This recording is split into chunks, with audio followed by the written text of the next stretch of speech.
que também estreou na fase de grupos da Libertadores, só que o Corinthians, esse aí ficou no empate com o Milionários lá na Colômbia. Empate sem gols, tá, gente? 0-0 num jogo difícil, lá na altitude. E o repórter Fernando Caetano chega no Bom Dia Fox agora com os destaques dessa partida. Em Bogotá, o Milionários, atual campeão colombiano, recebeu o Corinthians, atual campeão brasileiro.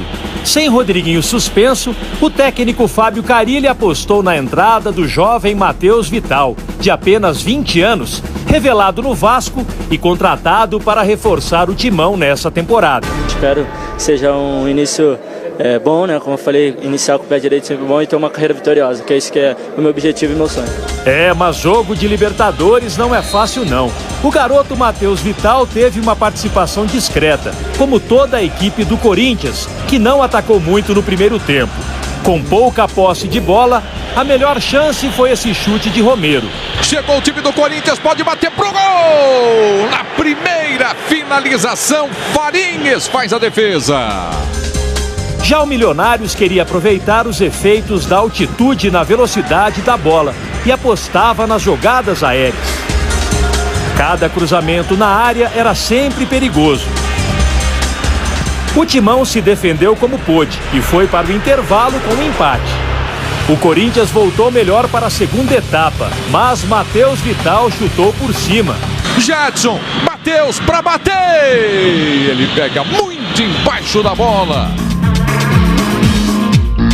O Huérfano também errou o alvo e mandou para fora. Já o zagueiro Henrique foi para o ataque e acertou essa bomba no travessão. Olha a chance na trave! A pancada do Henrique, a bola no travessão, voltou, passa por todo mundo, é novo escanteio! O chute de Jadson também passou perto e assustou os colombianos. Esperou, Júnior passou, ele bateu pro gol! A bola passa pela esquerda e vai para fora. No Corinthians entraram os atacantes Júnior Dutra e Emerson Sheik, que aumentaram o poder ofensivo. Tenta a jogada Emerson Sheik, é falta dele!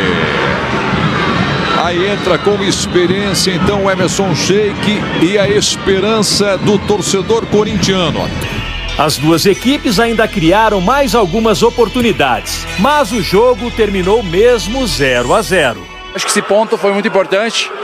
Às vezes você não consegue fazer, acho que é de você vir aqui pontuar, às vezes outras equipes vêm aqui e perdem ponto, acho que nós tiramos ponto deles, saímos com um ponto e agora em casa nós temos que fazer os 3 pontos para dar sequência ao campeonato. Acho que foi um jogo difícil, a gente sabia que eles iam querer se impor dentro de casa, mas a gente soube administrar aí o placar, acho que foi um bom resultado para a estreia, acho que empatar aqui, levar um ponto lá para o Brasil é importante, então agora a gente concentra para o Clássico no domingo para voltar a vencer.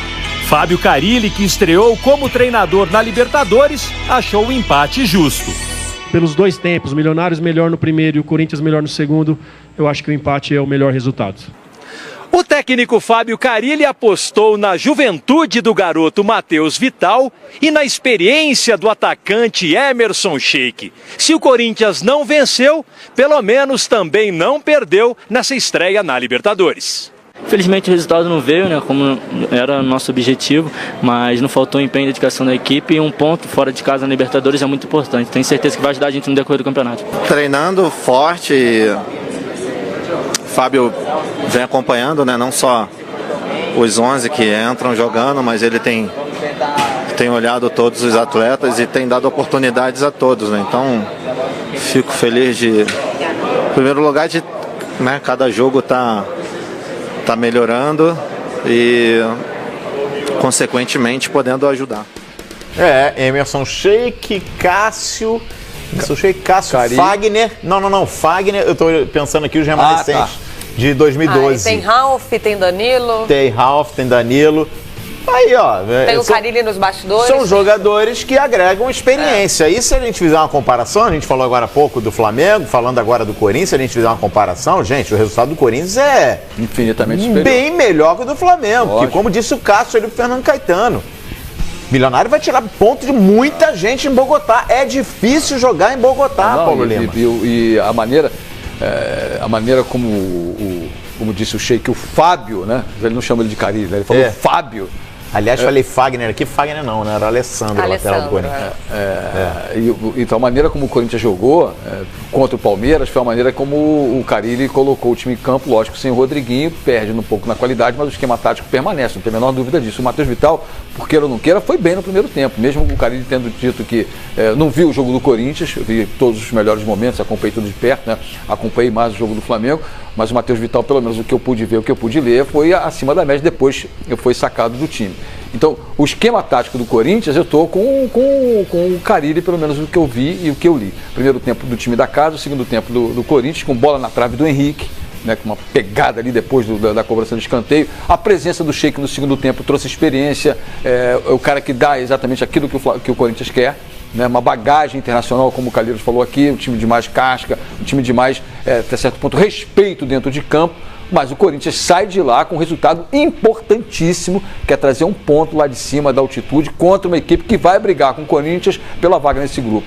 O jogo de volta é contra o Deportivo Lara da Venezuela, vai ser dia de festa lá na Arena do Timão. Vamos aguardar, Paulo.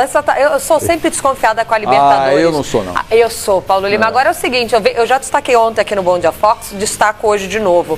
Num bate-papo ao PVC, o técnico Mano Menezes, técnico do Cruzeiro, disse: o time que quer ganhar a Libertadores precisa de um centroavante, precisa de uma referência. E justamente no primeiro tempo que o Corinthians, Paulo Lima, não conseguiu criar, não teve tantas oportunidades na frente, o Corinthians estava sem essa referência. Jogando com a linha de 4 e sobe o Matheus, sobe o Jadson, mas abafaram os dois. Mudança no intervalo, o Corinthians adianta, o Carille adianta o Matheus Vital, coloca no 4-2-3-1, uma referência lá na frente, aí o Corinthians conseguiu criar mais oportunidades. Então, assim, funcionou no Paulistão. O Corinthians tem a referência contra o Palmeiras. Na Libertadores, acho que deu para entender que é outra pegada.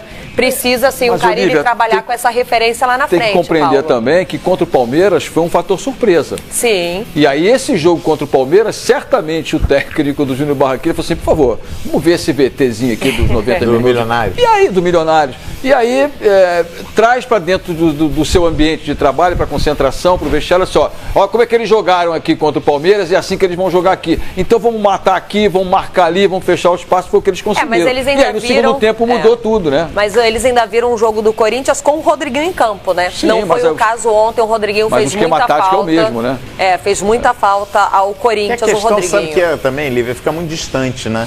Sim. Porque se você for pensar, sobrecarrega o Gabriel. E o Gabriel não tem essa característica de ser o homem da criação, da ligação defesa-ataque. Então você fica com 4 homens lá na frente se movimentando. Fazer um vai e volta. É mais complicado a bola chegar. E aí o Milionários, como disse Paulo Lima, neutralizou legal esse buraco aí e jogou ali. E o Jadson ontem voltou a jogar um bom futebol. Jogou bem o Jadson. O Jadson voltou a jogar um bom futebol. E o Milionários, na boa e velha característica de um time colombiano, correria na lateral. Sempre trabalhando na lateral. Vamos com os números desse jogo? Vamos traduzir a bola em números agora, porque é o seguinte, olha, o Milionário chutou muito mais do que o Corinthians, principalmente no primeiro tempo. Foram 12 chutes a gols contra 4 apenas do Corinthians. Muito faltoso também o Milionários, 25 contra 12, um equilíbrio na posse de bola, 51 a 49% do Corinthians. Passes certos, temos um equilíbrio, 267 para os donos da casa, 247 para o Corinthians. Passes errados também, ali 20 a 25. E um jogo também, Paulo Lima, que a gente pode considerar muito legal para um jogo de Libertadores. Poucas faltas, poucos cartões, né? 3-3, também nenhum expulso. Mas o número de faltas do Milionários é surpreendente, bateu, né? Pro time da casa, comparado do River Plate com o Flamengo, né? É mais do que o dobro. É pesado.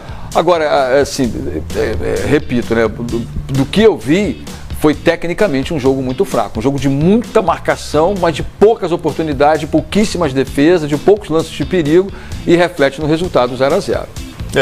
Olha, vamos ver, você falou aí dessa barbada aí, Deportivo Lara, eu acho também, em Itaquera, nesse confronto aí, Eu sou mais Corinthians, vamos aguardar. Vamos abrir a zona.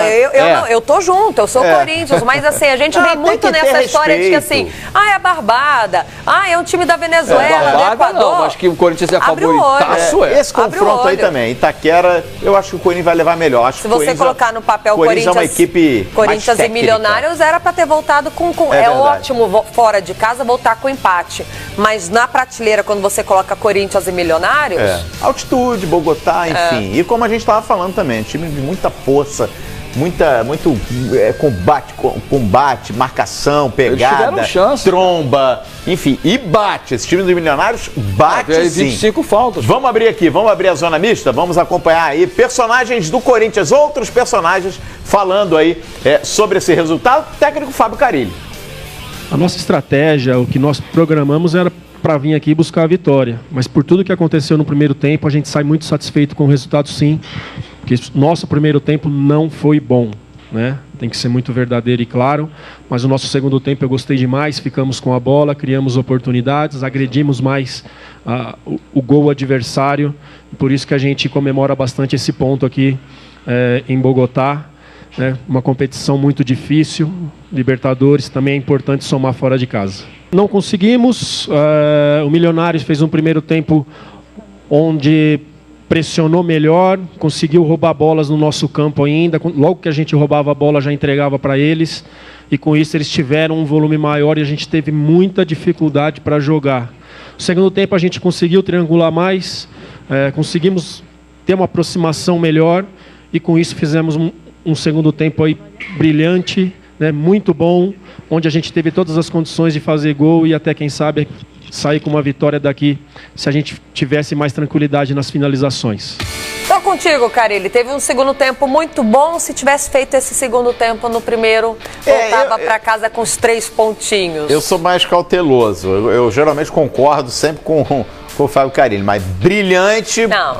Menos, foi bem. Foi bom segundo tempo. Brilhante, teria feito 2 gols. Bom, vamos para a enquete? Pergunta. Vamos agitar a nossa hashtag Bom Dia Fox. Quinta começou essa semana a fase de grupos da Libertadores. Nós já acompanhamos o Cruzeiro, o Flamengo, o Grêmio. Tá aqui, Corinthians, Cruzeiro, Flamengo e Grêmio. Lembrando que hoje nós vamos acompanhar a estreia do Santos e a estreia do Palmeiras. Até o momento, qual brasileiro teve a estreia mais difícil na Libertadores? Pensando no elenco, na expectativa, jogar fora de casa, altitude, desfalques, englobando tudo isso, Paulo Lima, de acordo com a sua expectativa, até o momento, já que Santos e Peixe, o Santos, o Peixe e o Palmeiras ainda estreiam hoje. Olívia, olha, eu vou na contramão da pesquisa aí. O jogo contra o Racing, a gente teve o Lautaro Martínez inspiradíssimo. Perfeito. Eu acho que a dificuldade maior foi o do Flamengo, jogando em casa mesmo sem torcida, faz 1-0, leva 1-1, faz 2-1, depois leva 2-2 no finalzinho. E até o fim, ver, é o Flamengo. E até o fim o River brigando, como você disse. A ideia da enquete é essa. Gente, se a gente pegar só pelo resultado, né? É claro que a estreia mais difícil foi a do Cruzeiro, foi 4-2 pro Racing. A gente está perguntando dentro ali da circunstância dos jogos. Por exemplo, o Grêmio foi jogar no Uruguai, muita gente, mas o Defensor não vai fazer resistência ao Grêmio. Pra mim o Grêmio era favorito absoluto. Pra muita gente o Grêmio era favorito. E não foi bem assim. Não foi bem assim. Teve dificuldade, principalmente no segundo tempo. Aí a gente mostrou agora há pouco Corinthians, enfim. Então para você colocar nesse pacote, durante a bola rolando, que o Cruzeiro mesmo perdeu o jogo, mas a gente falou ontem, poderia ter vencido. Criou oportunidade no primeiro tempo, poderia ter vencido. A gente quer saber até agora quem teve o jogo realmente complicado. Boa, vote, participe da nossa enquete e justifique. É sempre legal você colocar o porquê da sua opinião. Vai que a gente enxerga de uma outra forma, um outro ponto de vista, é sempre bem-vindo. Agora, o papo é com você agora, torcedor do Corinthians. Você já pensou em escutar um coral cantando o hino do Timão? Você já pensou nisso? Então dá só uma olhada no que a gente preparou pra você que é torcedor do Corinthians.